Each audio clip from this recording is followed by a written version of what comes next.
So, kanimang good na mga insidente nato na atay mga nag-circulate sa social media about ining mga alleged kidnapping sa mga minor.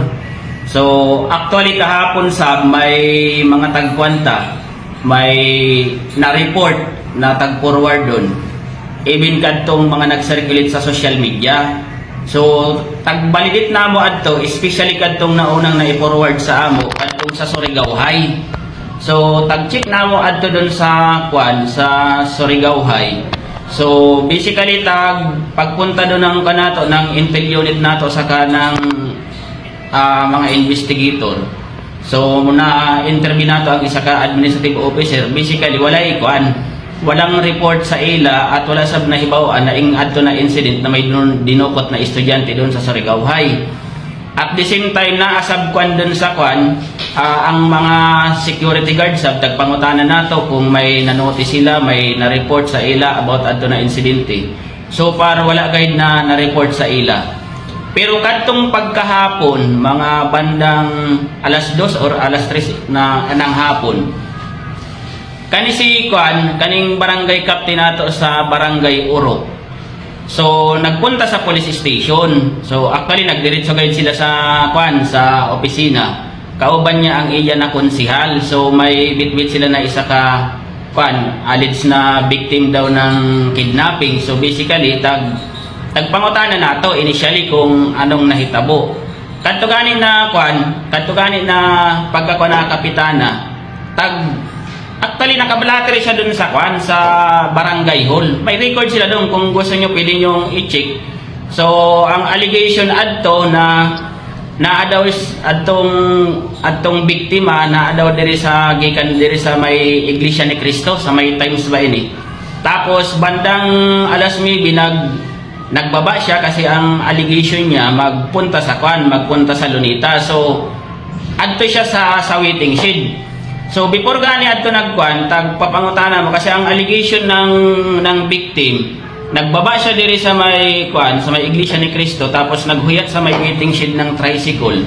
Tapos ang statement niya pagsakay niya doon sa yellow ng tricycle, tagtuyok-tuyok siya sa Surigao City. So tapos di na siya nakahibalo, allegedly di na siya nakahibalo kung asa siya tagdala ng tricycle driver. Tapos only to find out na adto na daw siya sa may bukid-bukid na area, di na siya nakahibalo kasi naagi daw sila ng rough road.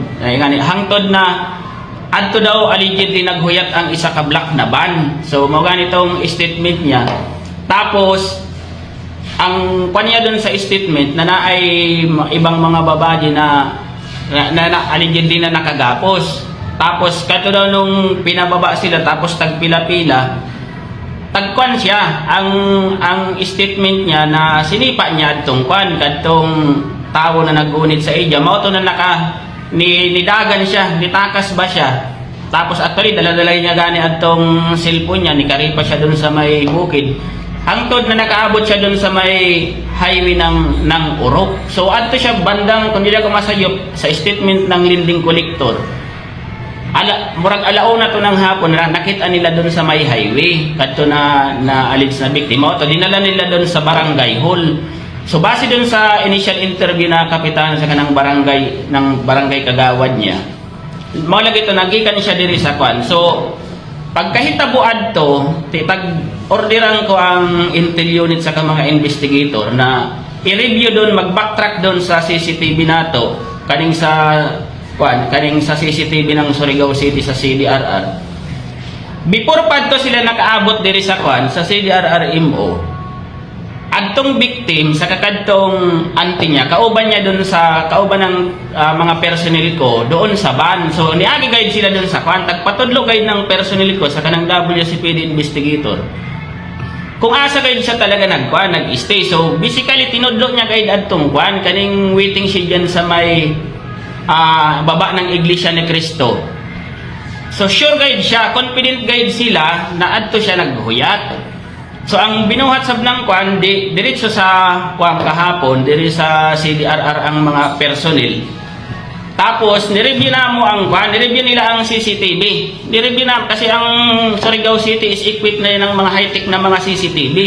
kanang city proper nato. So basically ni-review na ng mga personnel doon from 9 to 10.